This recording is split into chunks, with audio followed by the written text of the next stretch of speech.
Welcome into the Official Jets podcast. Dangling a steak in front of a lion and you ain't got no cage in between you. He gonna get to that steak.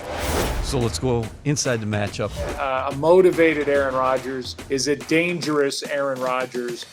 Game day and every day, score a jewelry touchdown with Kendra Scott. Shop fashion and fine jewelry fit for another winning season at your local store or at kendrascott.com. Shine bright, do good with Kendra Scott. Jermaine, how you been? I've been good. I'm not gonna lie, I'm respecting the challenges and I'll continue to do that as they come, but I'm stronger than I realized, and it's not as hard as I thought it was gonna be, so I'm grateful for that. But I mean, honestly, the hardest thing is not being there for my guys, not being available for my guys, to be honest. What do you mean by it hasn't been as hard as you thought it would be? Because one of the first things I said when I went down was, I can't do this. I'm not strong enough to do this. Because I've never been hurt. I just have seen guys go down, and I couldn't imagine being away from the game, being away from your teammates that long. And I was like, kudos to them. I don't think I'd be strong enough to do that. And then sure enough, I got hurt for the first time in my life, September 16th, I believe.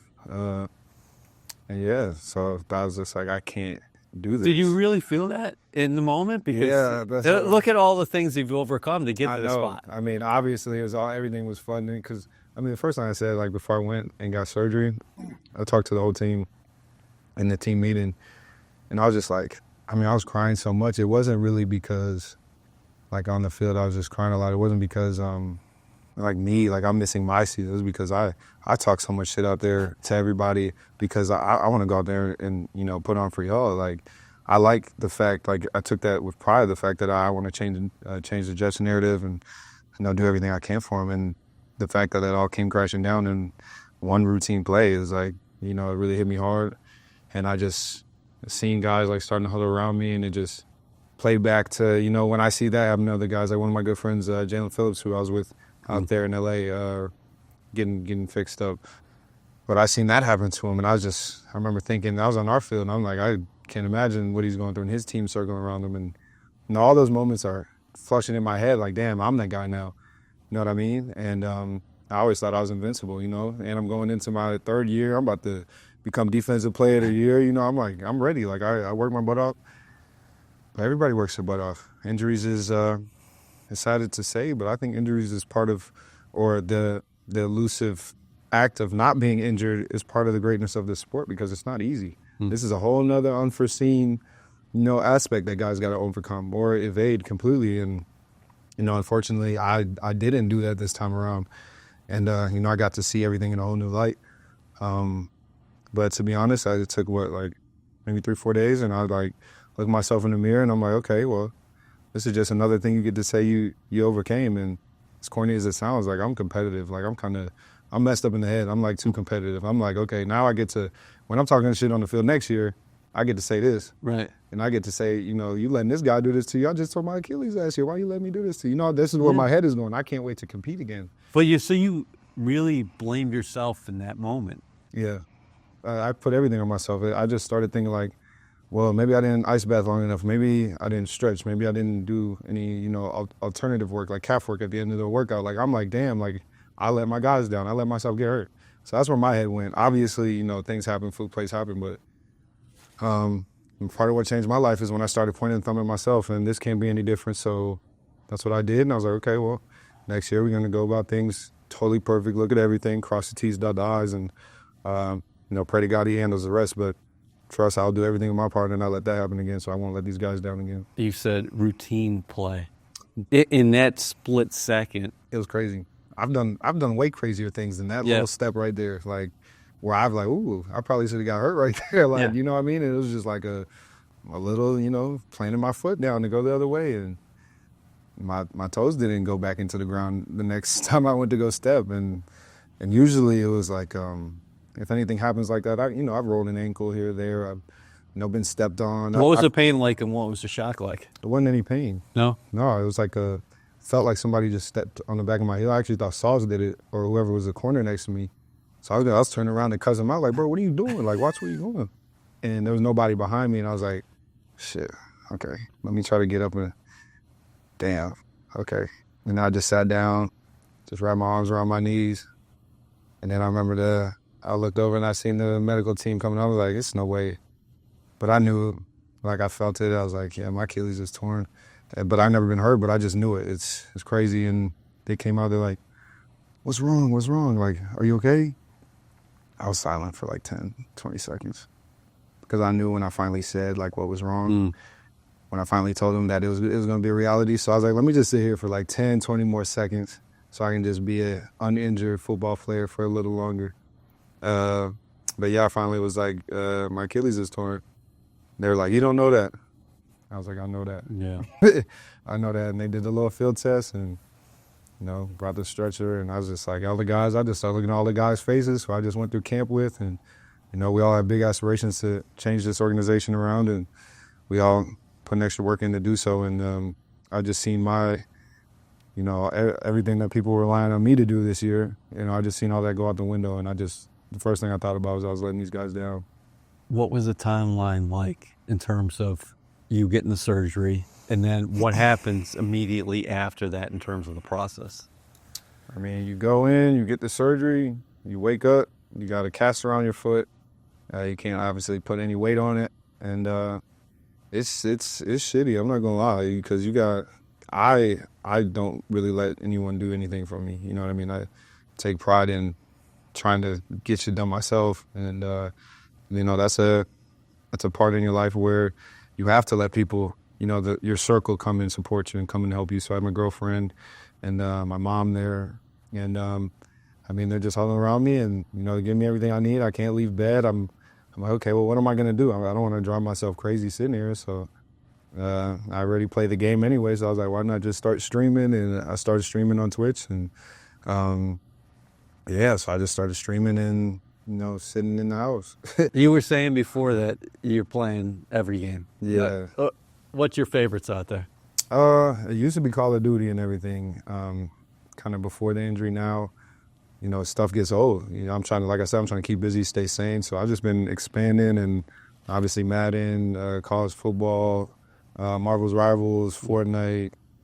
Any game under the sun. Like, I have a Discord as well. If you don't know what Discord is, it's like a little community app. And, I've had a lot of people join the community on there. So, like, I have my own little community of fans, and, they send me ideas of what they want to see on stream. So, it's just been really keeping me busy, and actually had an opportunity to present an award at a streaming awards in LA. And oh, really? It was actually a cool opportunity. It was at the QT Cinderella Streaming Awards, and it was for the best sports game streamer. Mm-hmm. And I got to present sketch with that award. And it was a good thing because, I'm new to the community, and there's a lot of cool creators out there that, I've been watching for a couple of years. So, yeah, like I said, I've been trying to keep myself busy and, in a good headspace and trying to be productive and kind of doing other things. Because as a football player, you don't really think about what you're going to do, what you like outside of football, because you're playing football. You're around your teammates more than you are your family or anybody else in your life. So this is like your life.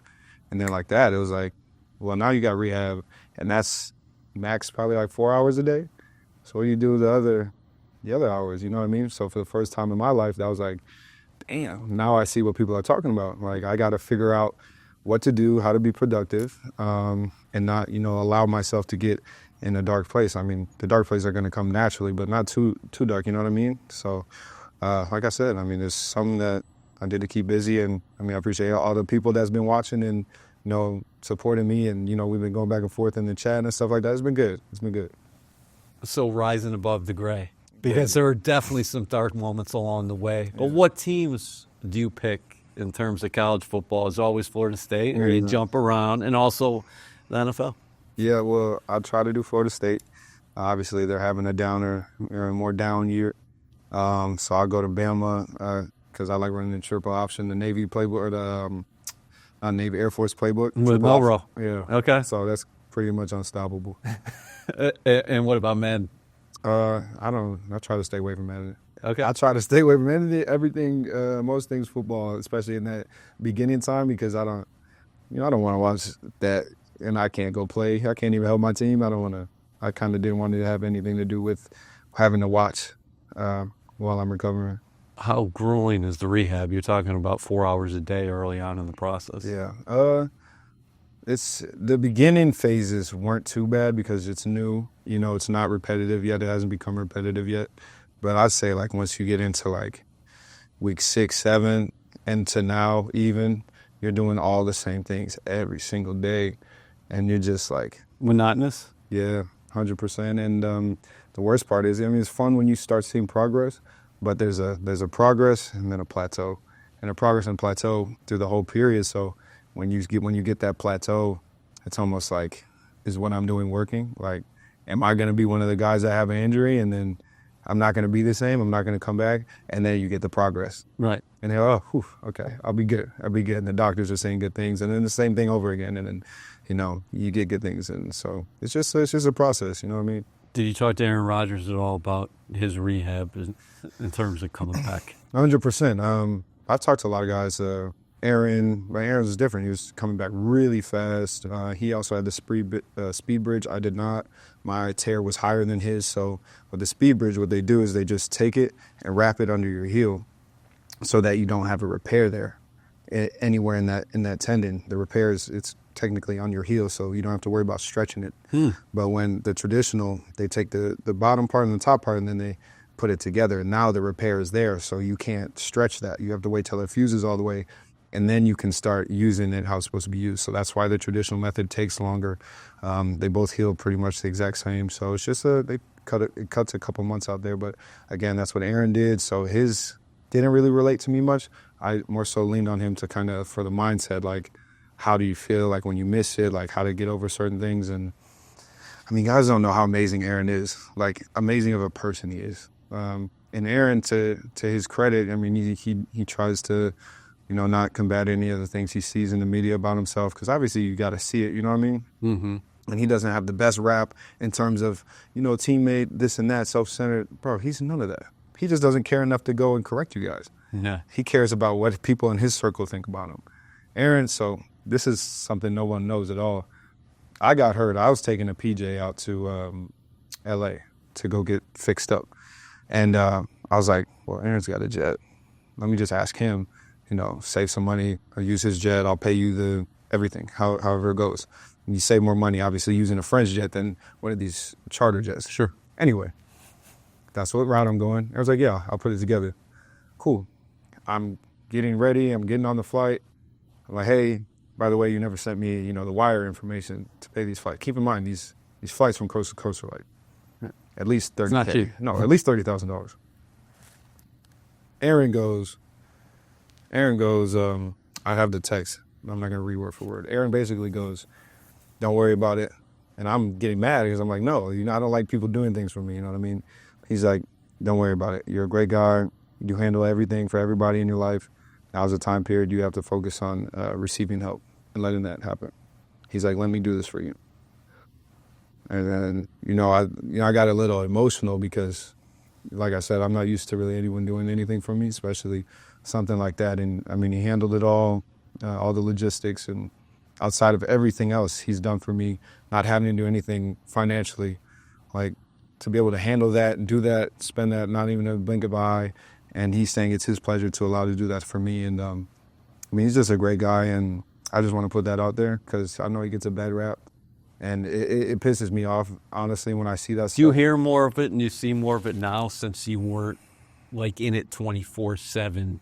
No, I've seen it all the time. Yeah. Even when he was at Green Bay. And I'm like, I wonder if it's just like media talking or if he really is. I don't know. It's outside looking in. I have no idea. Right. But then, he gets here even before anything he did for me like that. But you see what amazing teammate he is, what amazing guy he is. The guy just doesn't care enough to go and correct what the media is saying. He doesn't care. He cares about what his circle thinks. And I just got to let y'all know couldn't be farther from the truth. This guy's an amazing person, an amazing teammate. The Official Jets podcast is presented by Kendra Scott, the jewelry company that's shining bright and doing good. Shop game day ready jewelry styles and so much more at kendrascott.com. What's life like in Southern California? How much do you enjoy it out there? And then also, what's it been like just going back and forth? It's been all right. It sounds like, you should enjoy, great weather, palm trees, beach. Obviously I live good. But it's funny, my D-line coach actually texted me. I think it was like, I don't know, I'm just spitballing, like week 6, 7. And he was like, how's life treating you out there? I know it's amazing, it said all the things I just said. And I was like, honestly, like I'm not meant to be sitting up here with my feet kicked up. Like, obviously it's a metaphor, but I was just like, I belong going to war with you guys. That's where I belong. Yeah. It doesn't feel right. Like I miss putting my body on the line, for a greater cause. Like I don't care. I told him, I said, if I could go out there and not record a single stat but help you guys win, I would do that. Like that's how much I miss it. That's how much I live for it. That's how much I want to help these guys. How hard have Sundays been throughout the fall and into the winter? It's getting better. It's gotten better, but at the beginning, Could you even watch? No, I didn't watch any games until maybe like week 7 or 8. Then I started watching. I did like one little stream thing. I told you I've been streaming on Twitch, but I did a watch and react video on Twitch live, and I was like trying not to let it show, but I was just like, so it was eating me up inside. And I think I only did like 1 or 2 of those, and I was like, yeah, I can't do it because I know how much my guys need me. It'd be different if we're out there, everybody's balling. Like I would rather do that because my team they're doing well. Right. But when it's just like, what were we, 2-8 in 1-score games? When it's something that close, and I know I can mend that, and I could probably switch the tide on some of that. It wasn't sitting well with me, especially when those close games. And I believe I'm the kind of player that can help win those close games for sure. You had a sophomore jump. You ended up in the Pro Bowl after year 2. What were your expectations heading into this season for yourself individually, but also the team? I wanted to be the cornerstone of the defense. That's what I was working towards. More so as like a leader off the field. I was talking to the coaches, like, they're giving me like, these guys are looking at you like you got to da-da-da. I'm okay. And I'm looking for insight, I'm looking for leadership because, when you're young, when you're coming to NFL, you're going to feel like a young guy. You're going to feel like a kid. And I still pretty much did, but I was, I'm good. So, the leadership roles are automatically going to fall on whoever's performing well. It's just how it is in any sport. So, that happened to be me, and I knew these guys were looking at me, and I got to act right off the field. I got to act right on the field. I got to go above and beyond. I got to be unfazed in moments of adversity, all that stuff. And I was ready to attack that. And, I was excited, and I was, especially coming off of that sore week 1 loss against San Fran. Yeah. And, that was like a great time. I was practicing my ass off that week after that. And, I was just trying to like motivate the guys, like, and myself, because I wasn't happy with how I performed. But I just really, I thought it was going to be my chance to kind of fill those shoes and be what the team needed me to be. And it was going well all up until the third quarter, and that happened. So, like I said, that's really where all the emotion came from. Was I knew how much the guys were relying on me, not just on the field. So for them to lose me and me to not be able to give how much I knew I could give was really the hardest part. How crazy has all this been from afar, watching how the season unfolded? Because Jeff Albrecht was saying this week, he said, we were coming back from San Francisco, that game you just referenced, week 1, and somebody repeated on the plane, they said it a couple times, if we get to 2-1, we're going to get to 2-1, then we're going to get on a roll. Mm-hmm. Well, they got to 2-1, and then unfortunately it never happened. You got an interim head coach now. Albrecht gets promoted. You got an interim GM and Phil Savage, the guy who drafted you, Joe Douglas, of course, not here anymore. It was all hard, bro. Obviously, there was just so much coming on and coming at me like all at once. It was just like I became numb at the beginning. Yeah. I'm like, all right, well, I can't walk. I can't help my team.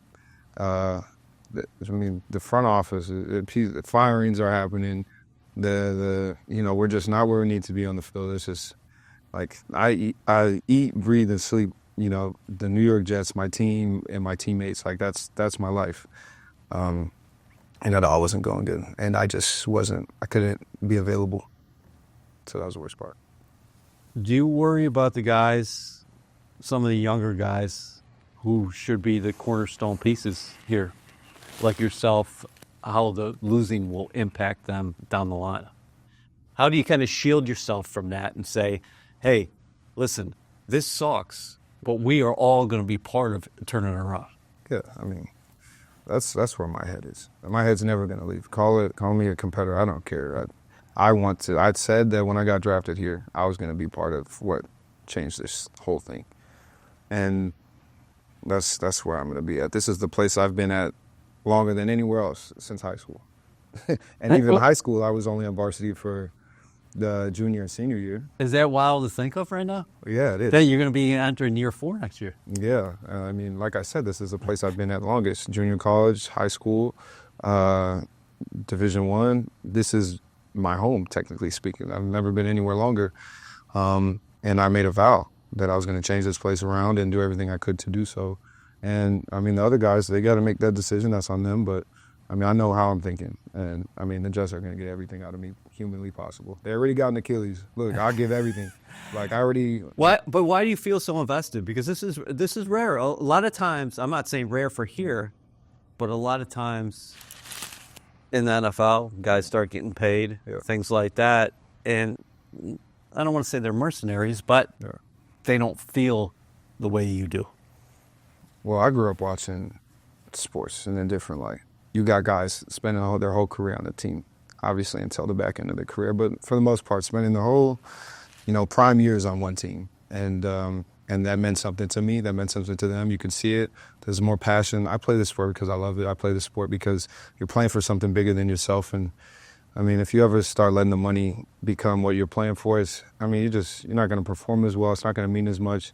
And that's going to hurt. That's just going to hurt everything. Like this, I fell in love with the love of the game, the passion, the putting your body on the line for your team. Mm-hmm. But how are you going to do that if you don't even see it that way? You see money signs. Like, I get it. Trust me, I get it. I didn't come from nothing, but I ain't come from much.